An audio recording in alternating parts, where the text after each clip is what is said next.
Irmãos, terminamos a nossa série sobre coragem, né? Terminamos janeiro falando sobre coragem. David terminou semana passada falando sobre coragem para curar. Lídia e eu tiramos uma semana de férias, a gente não veio. E hoje nós vamos retornar à série de idolatria.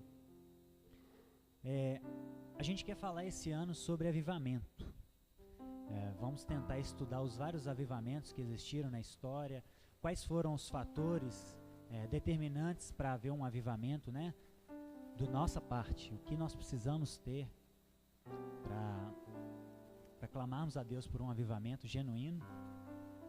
E só que não tem como nós avivarmos com ídolos no coração. Não tem como o Espírito Santo descer e fazer algo em nós com ídolos dentro de nós. Então nós falamos sobre idolatria ano passado e a gente tentou abordar o fenômeno da idolatria. O que é idolatria? O que se configura uma idolatria? E agora esse ano a gente vai tentar focar em alguns ídolos específicos, dar nome a eles, né? Nós falamos de alguns ídolos: dinheiro, sexo, poder, controle, filhos. Tudo que é bom pode se tornar um ídolo, né? Como a gente viu. E hoje especificamente nós vamos falar sobre o ídolo do controle. Essa nossa sensação de querer controlar todos os parâmetros, todas as áreas, todas as variáveis, ter sobre o nosso domínio. É muito incômodo para nós perdermos o controle sobre alguma coisa da nossa vida. E eu já contei isso, mas algumas pessoas não ouviram. Eu enfrentei um pouco isso quando eu fui orar pela minha vocação. Eu me converti em 2007, porém eu comecei a fazer educação física em 2006, eu não conhecia Jesus ainda. E aí quando eu ouvi o David falando sobre vocação em 2012, a primeira vez, eu entrei em parafuso. Eu falei: o que eu estou fazendo na minha vida? Quem sou eu para tomar uma decisão tão importante como essa? De escolher minha profissão. Quem sou eu? Se ele dá os dons, né? Tiago 1,17 fala que os dons vêm do alto e o principal trabalho de Deus é redimir a criação e nós somos cooperadores dele. Quem sou eu para decidir alguma coisa?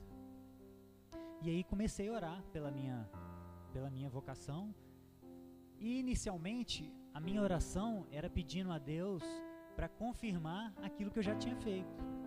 Deus, por favor, eu gosto tanto de educação física, eu amo ajudar as pessoas a terem uma vida mais saudável, a conseguirem passar num teste na polícia. Eu amo isso, Deus, me ajuda, abençoa a educação física, né? Essa era a minha oração. E eu fiquei uns 3 meses orando e Deus não falava nada, irmãos. Eu não me sentia em paz e liberado para continuar naquilo que eu tinha escolhido antes de conhecer a Ele. E a minha oração era essa: por favor, Deus, abençoa a educação física, é tão bom, não tem problema nenhum, é muito legal. E aí eu lembro que no dia que eu finalmente entreguei a minha vida para Ele de verdade, né, essa área da minha vida, e orei falando: Deus, eu me rendo, eu me entrego, eu estou disposto genuinamente a abandonar a minha área e fazer qualquer outra coisa que o Senhor me falar. Mas eu preciso de uma resposta, eu preciso de uma confirmação. Eu estou no lugar certo ou não estou? Eu estou usando os meus dons verdadeiros ou existem dons mais latentes em mim que o Senhor precisa usar para redimir a terra? E aí só a partir do momento que eu entreguei, Ele me respondeu, Ele me trouxe à memória uma pergunta que eu tinha feito a uma psicóloga lá no tempo de cursinho sobre minha profissão. E naquele momento eu me senti liberado finalmente para continuar na área da educação física. Porém, meus irmãos, aquela sensação de abrir mão, de decidir fazer algo que eu não tinha escolhido, foi uma das coisas mais difíceis para mim. Foi uma dificuldade muito grande. Aquela sensação de falar: nossa, eu me disponho a fazer mesmo algo que eu não esteja a fim de fazer agora. Isso é muito incômodo. Isso é muito agressivo para nós.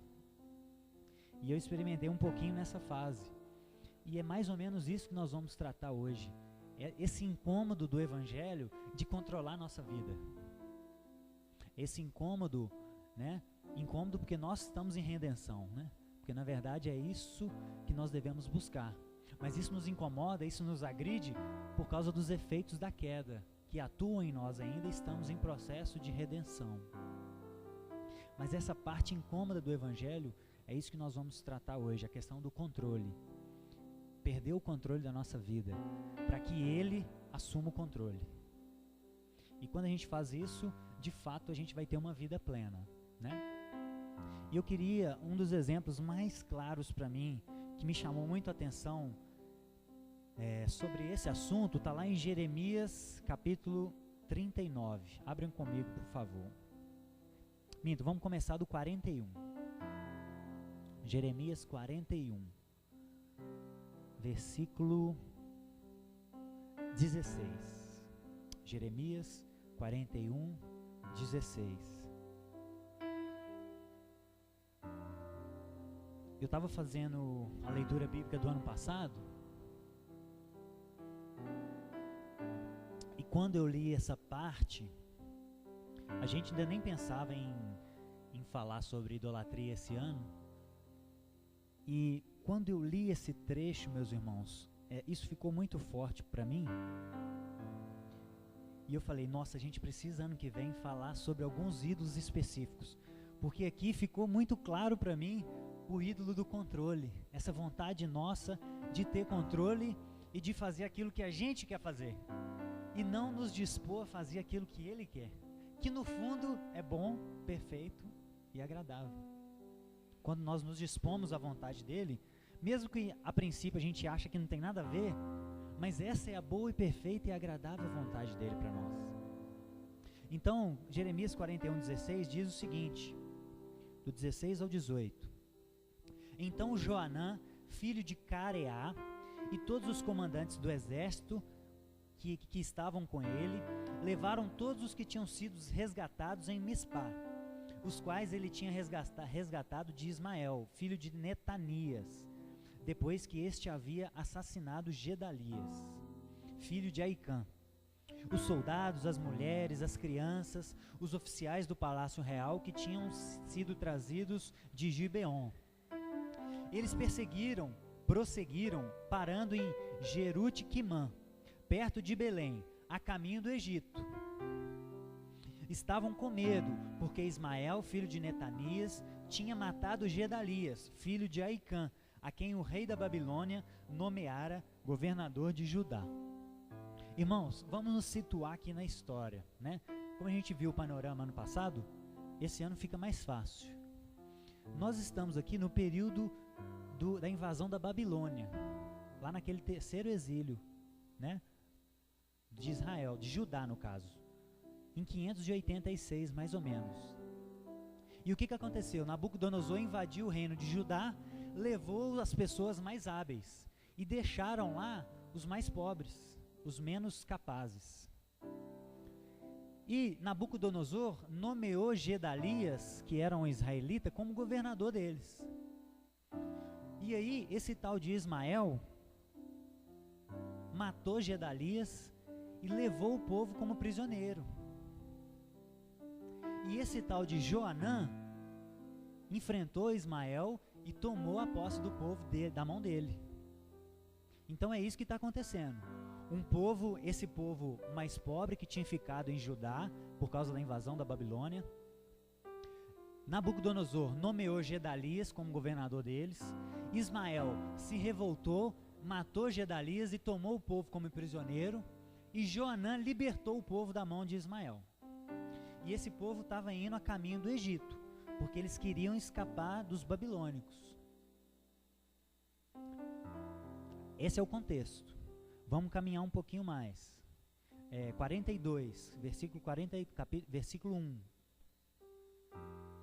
Então todos os líderes do exército, inclusive Joanã, filho de Careá, e Jezanias, filho de Osaías, e todo o povo, desde o menor até o maior, aproximaram do profeta Jeremias, e lhe disseram: por favor, ouça nossa petição, e ore ao Senhor, o seu Deus, por nós, e em favor de todo este remanescente.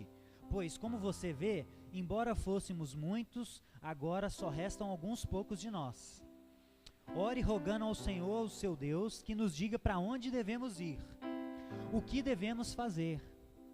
Então esse povo, que agora está sob a liderança de Joanã, chega para Jeremias e fala com ele: Jeremias, ore por nós, ore a Deus por nós e peça a Ele direção para onde a gente deve ir.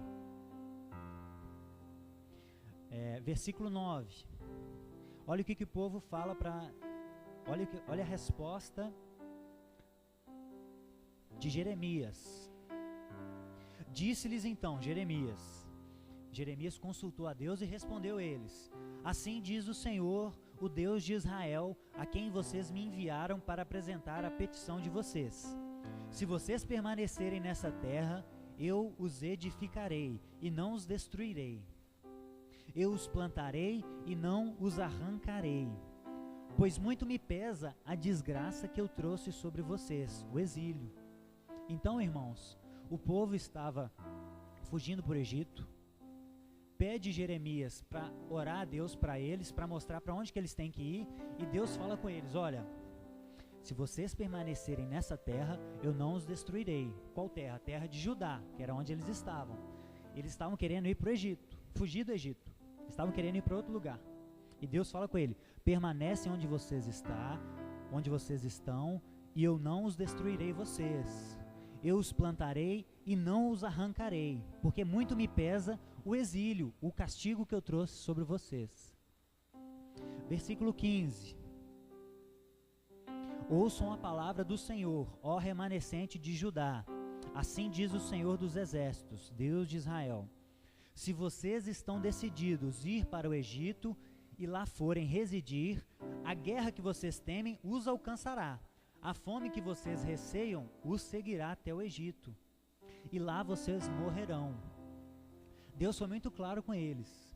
Vocês pediram a Jeremias orientação e eu estou respondendo: fiquem nessa terra. Se vocês forem para o Egito, lá que vocês vão morrer. É lá que vocês vão, tudo que vocês estão temendo, lá que vocês vão ter isso. Permaneçam onde vocês estão, permaneçam em Judá. Capítulo 43, versículo 1. Olha a resposta do povo. Quando Jeremias acabou de dizer tudo que o Senhor, o seu Deus, lhe mandara dizer, Azarias, filho de Osaías, e Joanã, filho de Careá, e todos os homens arrogantes disseram a Jeremias: você está mentindo. O Senhor não mandou dizer que não fôssemos residir no Egito.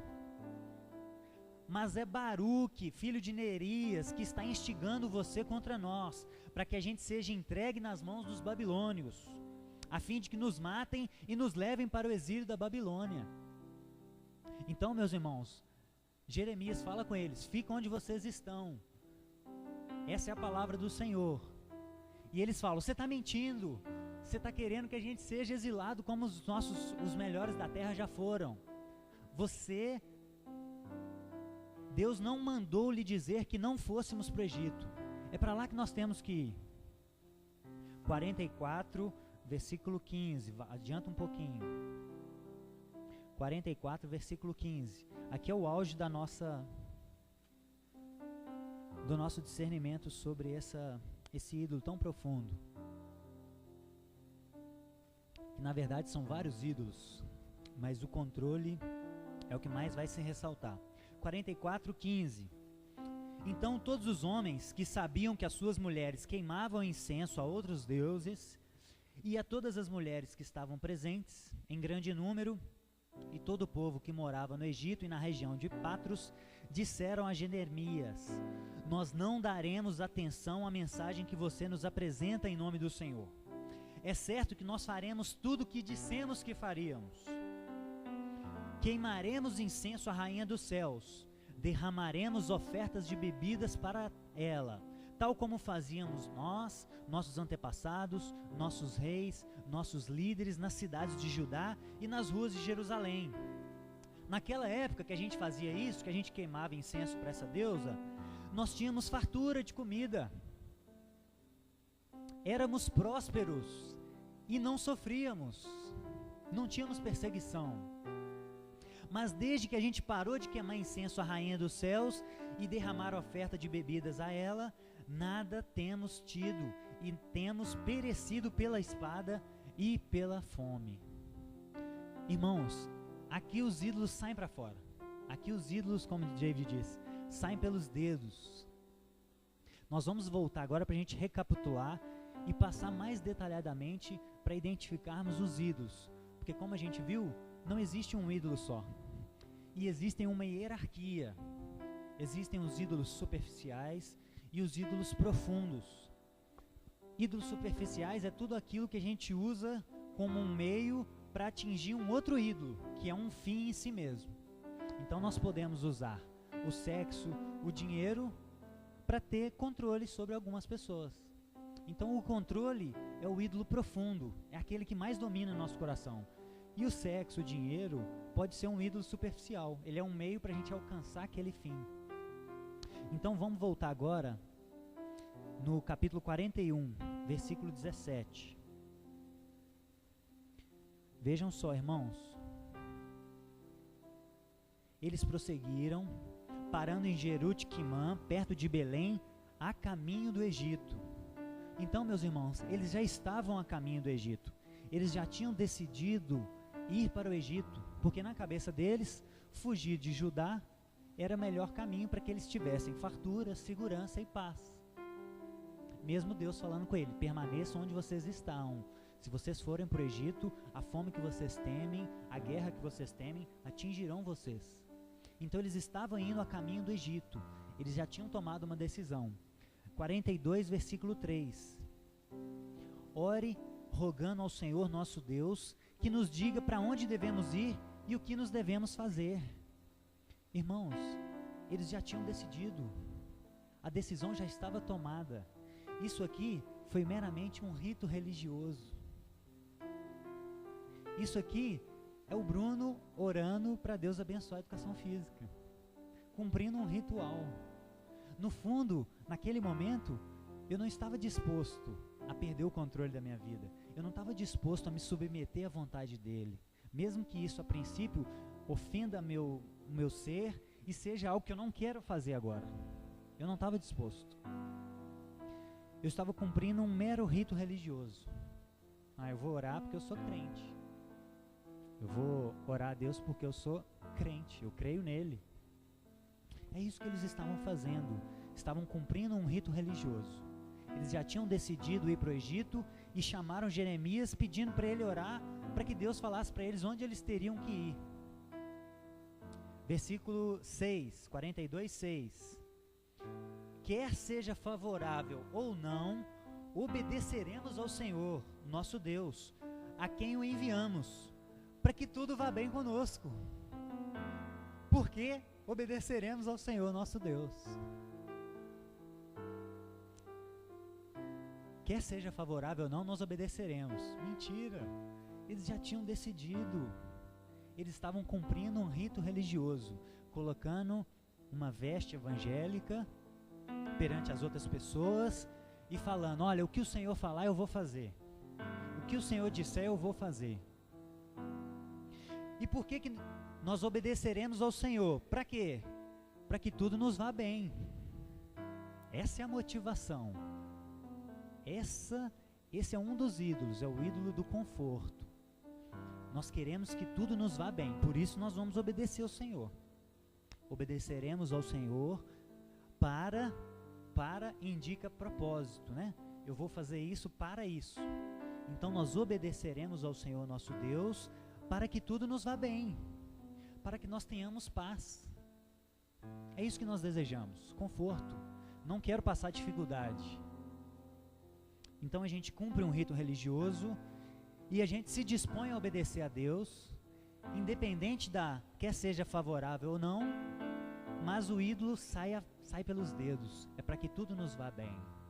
Essa é a minha motivação, essa era a motivação do povo. E tem um outro, pois obedeceremos ao Senhor. Então é um raciocínio circular.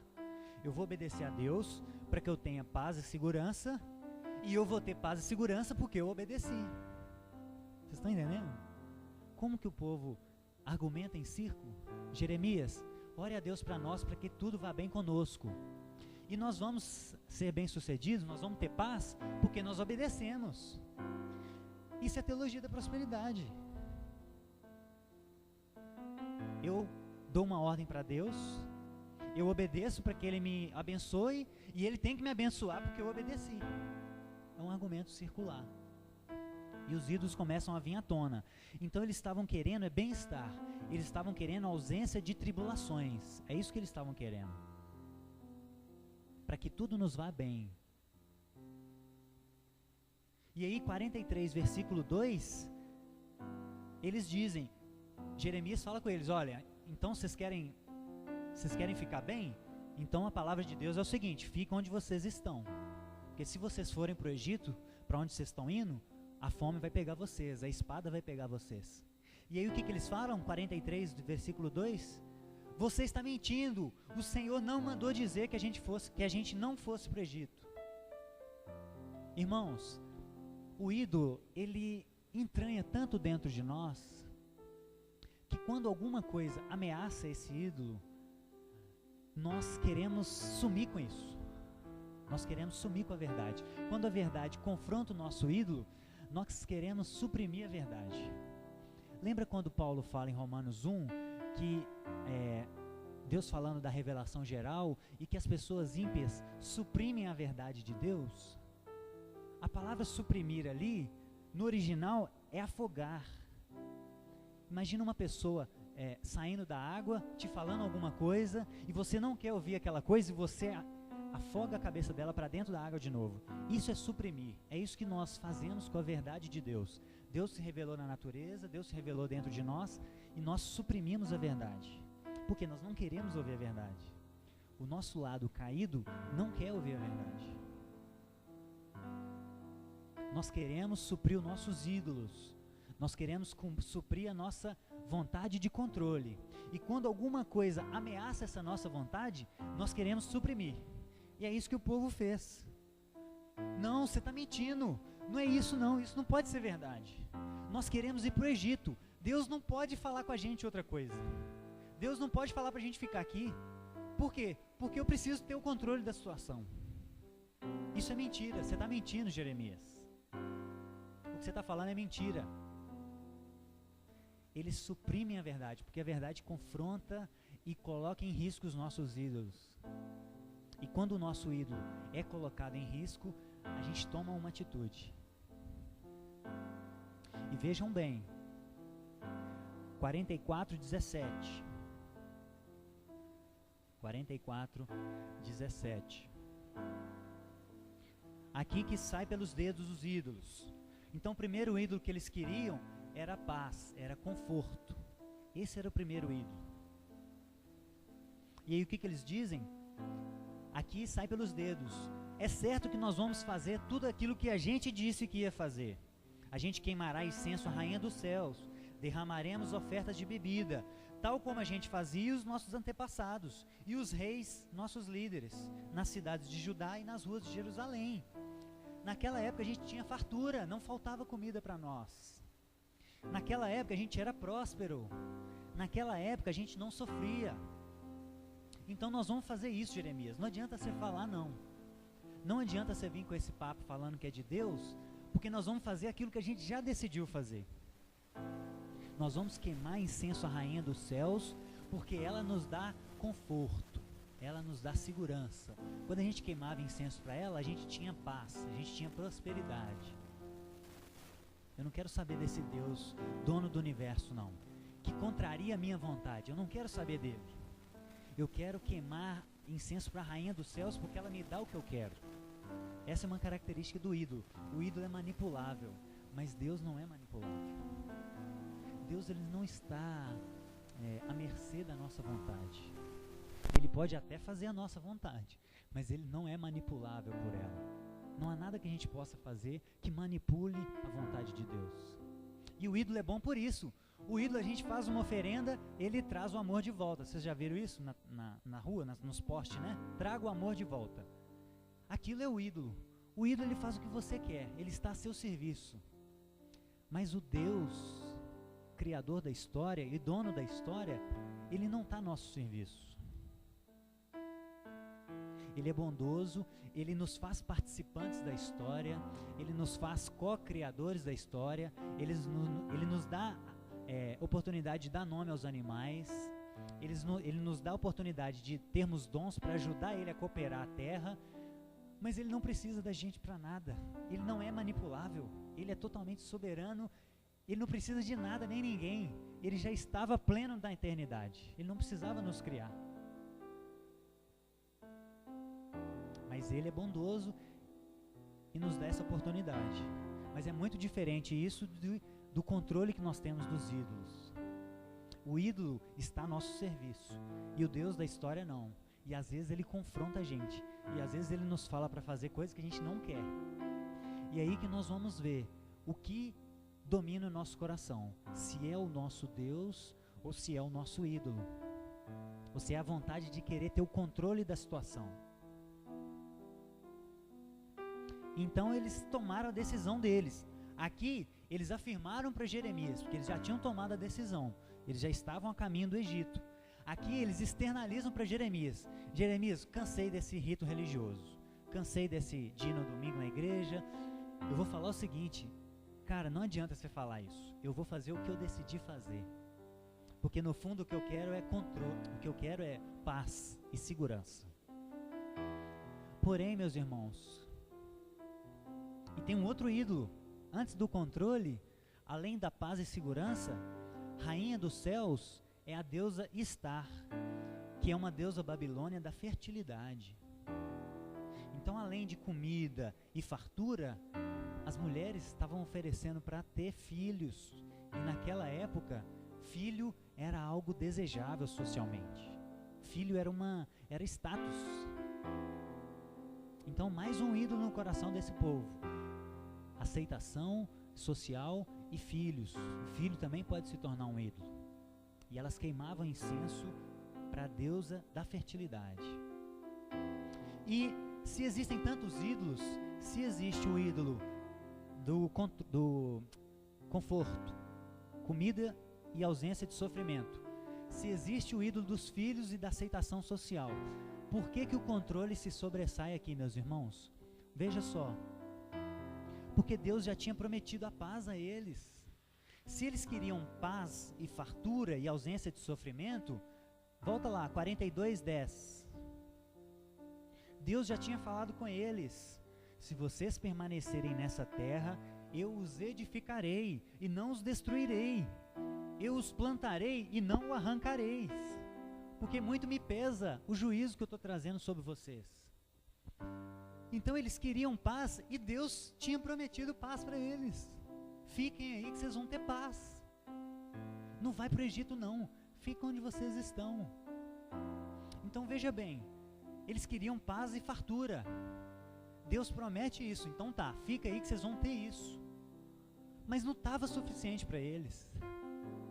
Se fosse só esse ídolo, estava tudo bem, eles ficariam lá, obedeceriam a Deus e eles iam ter paz e segurança. Mas o ídolo do controle foi tão forte que eles queriam que as coisas acontecessem do jeito deles. Não, Deus, não basta o Senhor me dar paz e segurança, tem que ser do jeito que eu quero. O jeito que eu acho que eu vou ter paz e segurança é indo para o Egito, não é ficando aqui. Então eu não me importo com o que o Senhor fala, eu vou fazer do meu jeito, porque eu preciso ter o controle. Eu tenho que fazer aquilo que eu acho certo, não o que o Senhor fala. Vocês estão entendendo a gravidade do negócio? Eles queriam fartura e ausência de sofrimento. Deus fala com eles: fica aí que vocês vão ter isso. E eles falam: não, nós vamos para lá, porque tem que ser do jeito deles. Eles têm que se sentir senhores da história deles. Eles têm que se sentir no controle de todas as variáveis. Dar um passo de confiança foi muito difícil para essas pessoas. E às vezes o que Deus exige de nós, às vezes não, quase sempre, é um passo de confiança, é um passo de fé, de pisar onde a gente não está vendo. Eu entendo a vida cristã como um carro andando à noite numa estrada. Por mais que você coloque o farol alto, você não enxerga toda a estrada. você enxerga o suficiente para ter uma certa segurança. Então eu acho que é isso que Deus faz para nós. É isso que Ele fez com Abraão. Vai para uma terra. Para onde, Deus? Não sei. Vai, meu filho. Eu vou te mostrar só até aqui. Eu vou te abençoar. Eu vou estar com você. E aí Abraão foi caminhando e o farol vai iluminando a cada passo. Mas a gente precisa dar esses passos de confiança, de fé. Então, meus irmãos, o ídolo aqui do controle foi muito forte.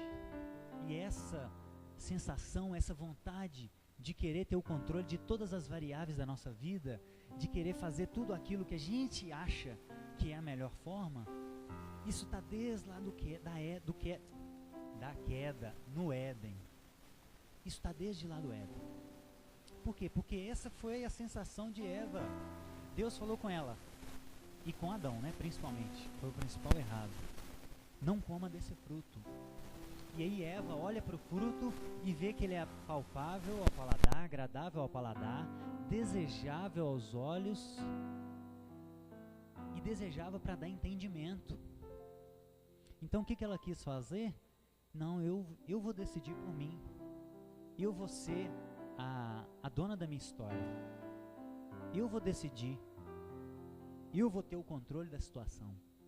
Então a queda foi gerada por desejo de controlar tudo, por desejo de tomar decisões à parte de Deus, de ser a parte de Deus. Isso tem origem lá na queda, e isso está dentro de todos nós. Nenhum de nós está isento a isso. Nenhum de nós está isento a isso. A questão é o exercício que a gente precisa fazer regularmente para vencer essa vontade de ter o controle total de todas as áreas, de todas as variáveis, e não querer dar um passo no escuro, que é no escuro entre aspas, porque a palavra de Deus é luz, Ele é luz. Então se Ele nos fala, mesmo que a gente não esteja vendo, a gente pode confiar.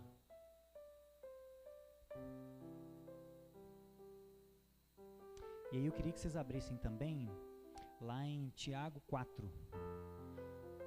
Vamos lá em Tiago 4, ver o que os nossos irmãos do Novo Testamento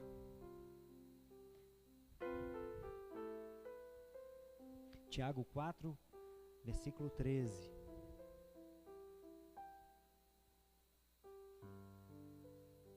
Ouçam agora, vocês que dizem, hoje ou amanhã iremos para este ou para aquela cidade. Passaremos o ano ali, faremos negócios e ganharemos dinheiro. Vocês nem sabem o que lhes acontecerá amanhã. O que é a sua vida? Vocês são como uma neblina que aparece por um pouco tempo e depois se dissipa. Ao invés disso, vocês deveriam dizer, se o Senhor quiser, viveremos primeiramente. E aí a gente poderá fazer isto ou aquilo. Agora, porém, vocês se vangloriam. Vocês têm uma glória vã das suas pretensões. Toda vanglória como essa é maligna.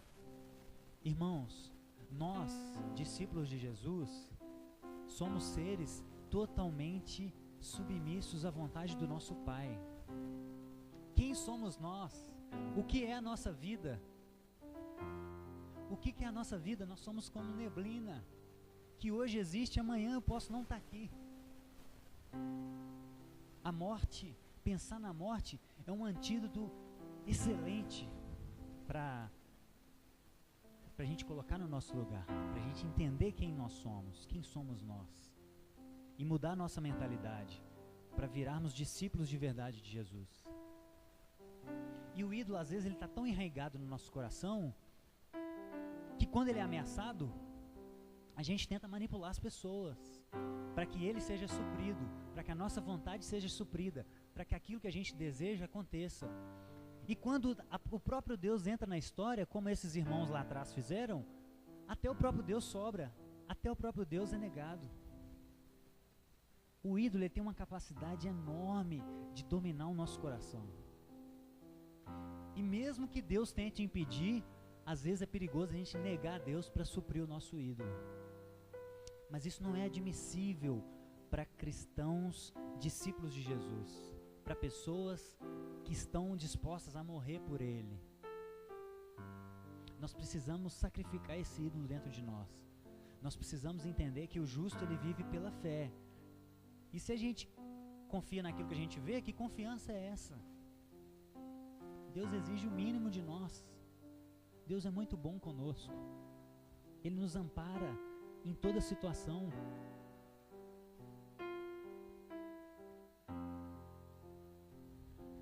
E eu queria terminar com João 21, 17.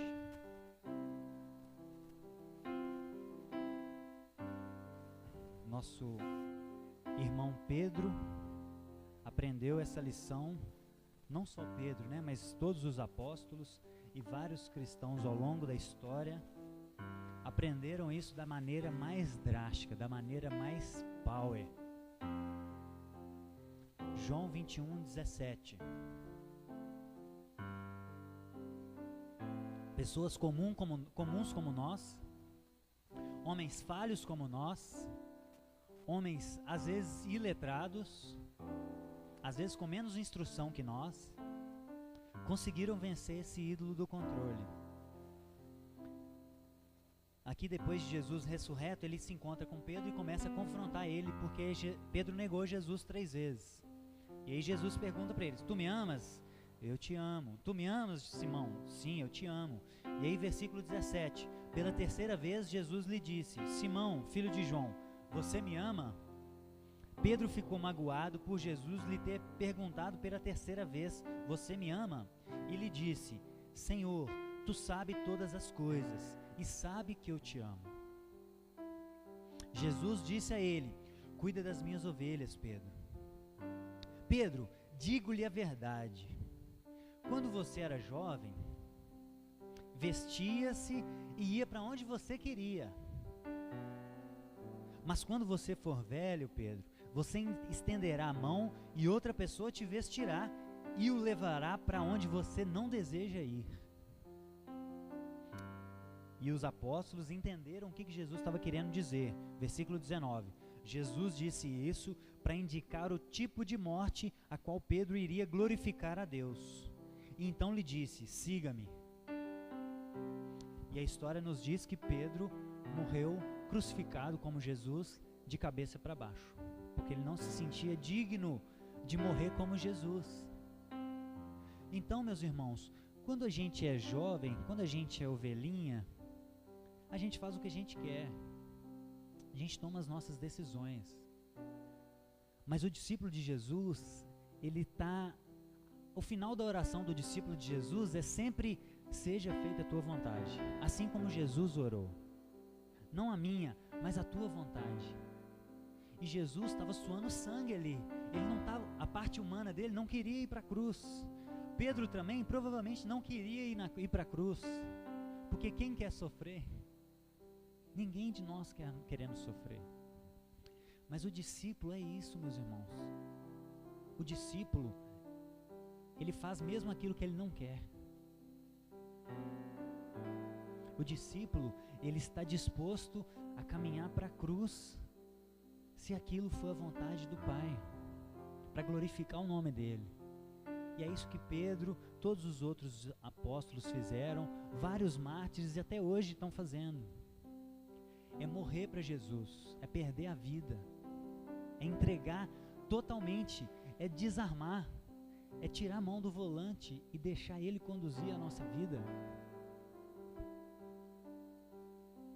O discípulo de Jesus, ele tem a obediência de um escravo, mas um coração de filho. Então o nosso nível de obediência tem que ser radical como de um escravo, mas com um coração de filho, não com um coração de escravo. Obediência de um escravo, mas um coração de filho. Porém, meus irmãos, a vida, ela nos exige decisões a todo momento. E nem todo momento Deus fala conosco claramente sobre todas as coisas. E aí nós temos um impasse. Como saber se nós estamos no controle ou se é o nosso Pai que está no controle de todas as decisões que a gente toma? Nós vamos viajar em janeiro ou fevereiro, vou casar num sítio ou na igreja, vou fazer isso ou aquilo. nossa vida exige decisões diárias. E aí o Ed René tem uma mensagem muito interessante sobre isso, que ele fala sobre: é possível saber a vontade de Deus sobre todas as coisas? E ele fala o seguinte: enquanto não ouvirmos Deus falar nitidamente, façamos aquilo que a gente acha certo, baseado em certos princípios. Se estivermos errados, Deus se pronunciará. E ele cita o exemplo de Paulo lá em Atos 16, que ele foi para um lugar e ele fala: o Espírito Santo me impediu. Ele foi para outro e ele fala: o Espírito Santo me fechou a porta, Jesus me impediu. Então, meus irmãos, Deus ter o controle da nossa história não significa que nós vamos ouvir dele nitidamente resposta para todas as coisas que nós vivemos diariamente. Isso é impossível, a gente ficaria louco e ficaríamos estagnados e não faríamos nada. Porém, nós, como filhos maduros, que deveríamos almejar alcançar, nós sabemos algumas coisas, nós temos princípios morais. Então eu sei que Deus não vai querer que eu faça algo que fira algum princípio dele. Isso já é uma regra fantástica para eu tomar algumas decisões.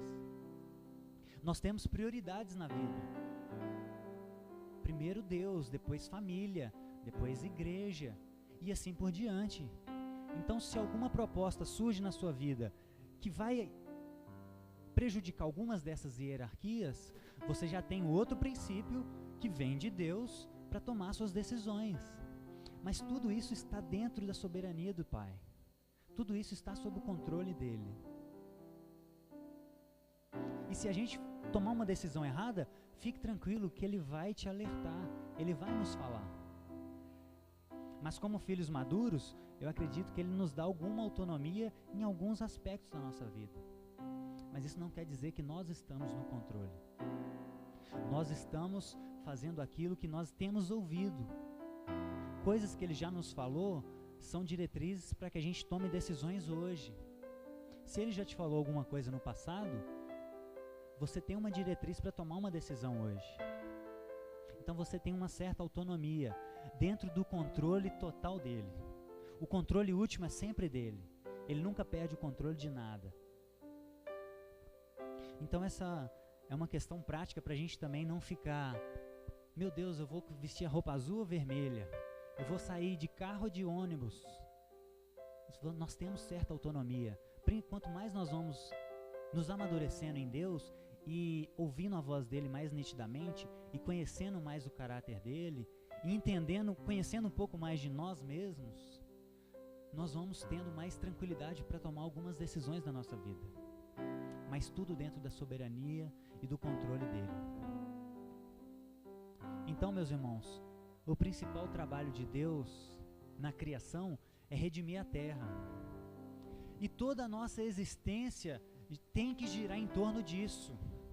É Ele quem governa tudo na nossa vida. O nosso tempo, o nosso casamento, todo o nosso tempo é dele. Todo o nosso tempo tem que ser empregado para ajudar Ele, para cooperar com Ele, para redimir o cosmos. Essa é a principal tarefa de Deus. Restaurar a criação. Restaurar aquilo que os nossos pais fizeram de errado e que a gente continua fazendo errado algumas vezes. Então toda a nossa existência tem que ser controlada por Ele. Tudo que a gente faz, tudo que a gente pensa, toda a nossa mente, os nossos dons, o nosso trabalho, os nossos filhos, tudo tem que estar submisso a Ele, para cumprir esse plano maior, que é redimir a terra. Então nós não temos controle sobre nada, nós estamos totalmente submissos a Ele. Tomamos algumas decisões confiando na vontade dEle, confiando na orientação do Espírito Santo, que intercede por nós mesmo quando a gente não consegue exprimir. Então, qual área da nossa vida ainda é controlada por nós? Qual área da nossa vida ainda tem a nossa mão no volante? Qual área da nossa vida nós ainda não entregamos para Ele? As nossas finanças, Ele quem controla a nossa finança? Ele quem controla a nossa mente, o que a gente vai pensar diariamente? Você pensa, olha, isso que eu estou fazendo faz sentido? Esse curso que eu estou fazendo faz sentido com os meus dons? Eu estou redimindo a terra com Ele? esse seminário agora faz sentido? Esse curso faz sentido agora? Ou eu estou desperdiçando o meu tempo que é dele, que é para redimir a terra, para a glória dele? Esse trabalho que eu estou agora faz sentido? Ou eu estou fabricando tijolo? Ou eu estou fazendo algo que é uma obra morta? E quando eu chegar diante dele, eu vou apresentar minhas obras e ele vai falar assim: ô meu filho, isso vai queimar, porque eu não te pedi para fazer isso. 1 Coríntios 3, obras mortas. Ou a gente vai apresentar as nossas obras para ele e ele vai falar: você foi aprovado, você ouviu bem. Isso aí vai permanecer, isso é obra eterna. Então toda a nossa existência, toda a nossa segunda-feira é dele, não é só o domingo. Todos os dias da nossa vida, todos os dias da semana. Então que a gente possa perder o controle da nossa vida, abrir mão de controlar todas as variáveis da nossa vida para confiar no controle dele. E mesmo quando a gente tome algumas decisões, que isso seja interiormente confiando na ação do Espírito Santo por trás de nós. E se ainda assim a gente errar, ele é misericordioso, ele vai nos corrigir. Essa é a grande dádiva de ser filho de Deus. É você saber que você não escreve a sua história. Ele escreve e você se submete. E você toma algumas decisões baseadas em princípios que ele nos dá, baseado em valores que ele nos dá, para que tudo isso glorifique o nome dele, e para que um dia a gente chegue diante dele e apresente as nossas obras, e de preferência tudo seja obra eterna, que a gente não perca tempo com nada, que a gente não perca nem um segundo da nossa vida fazendo aquilo que ele não nos pediu para fazer. Então vamos orar.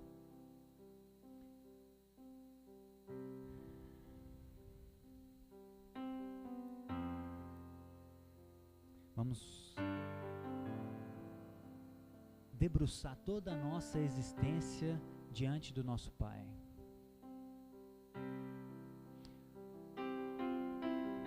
Jesus, nos ajuda, Pai, a vencermos esse ídolo tão forte, Pai, tão enraizado em nós, que os nossos pais terrenos fizeram, e isso infectou a nossa existência, e nós herdamos essa natureza caída, que quer controlar, que quer ter o domínio, que não quer ser confrontada, que quer suprimir a verdade, Pai. Suprimir aquilo que o Senhor tem nos falado, que nos confronta, que vai contra o nosso ego, que vai contra as nossas expectativas mesquinhas, egoístas. Jesus, nos ajuda, Pai, a ter uma vida integralmente debruçada na sua vontade. Que tudo que a gente faça, Pai, todas as áreas, a nossa mente, o nosso tempo, a nossa vocação, a nossa família, tudo isso, Paizinho, seja revestido para a Tua glória. E que a gente não perca mais tempo, Pai, porque não há tempo a perder. Nós precisamos redimir o cosmos. Temos uma grande tarefa pela frente. Nós queremos cooperar com o Senhor para isso, Pai. Então nos ajuda, Jesus. Revele no nosso coração todos os ídolos, Pai. Não só o controle, mas traga à tona todos os ídolos que possam habitar dentro de nós e remova eles de uma vez por todas, Pai. Tire pela raiz, para que isso não volte, para que essa praga não volte a crescer dentro do nosso coração. Porque só assim as pessoas crerão que o Senhor foi enviado, Pai. Só quando nós formos filhos de fato, discípulos, com uma obediência de escravo e um coração de filho, Pai, com a disciplina de um exército e a paixão de uma noiva, só quando as pessoas verem pessoas nesse nível, Pai, elas vão crer que o Senhor é Deus e que o Senhor foi enviado. E aí sim nós glorificaremos o Teu nome, até que o Senhor venha. Até que o Senhor venha, Jesus. E isso é o nosso maior desejo, Pai, que o Senhor venha, de preferência agora, já. Porque é muita dificuldade que nós passamos, Jesus. Mas graças ao Teu Espírito Santo nós temos força para continuar. e nós conseguimos acordar segunda-feira com gosto de vida na boca, Pai, para restaurar a criação, que é um dos trabalhos mais excelentes que o Senhor faz e que o Senhor conta conosco para cooperar com isso. Obrigado, Paizinho, por termos a oportunidade de sermos companheiros de trabalho do Senhor. Que dádiva, que presente imensurável, Pai, ser companheiro de trabalho do Senhor. Não há nada mais importante, mais dadivoso que isso, Jesus. Obrigado. E eu clamo por mim, Pai, e clamo pelos meus irmãos, que o Senhor tire o controle da nossa vida, que o Senhor nos ajude a soltar a mão do volante e a confiar que o Senhor sabe mais do que nós. O Senhor enxerga na frente, atrás, durante. O Senhor sabe de todas as variáveis. O Senhor nunca erra e o Senhor é bom. O Senhor não vai tomar uma decisão inadequada para nós. Mesmo que o Senhor deseje que a gente sofra em alguns momentos, Pai, mesmo que nós passemos por tribulações, nós confiamos em tudo aquilo que o Senhor já falou, confiamos na sua bondade. Então nos ajuda a confiar, Pai, nos ajuda a perder o controle da nossa vida e viver toda a nossa vida para o Senhor, integralmente para o Senhor. No nome de Jesus, Pai, no nome de Jesus é o que nós te suplicamos, é o que nós te clamamos nessa manhã.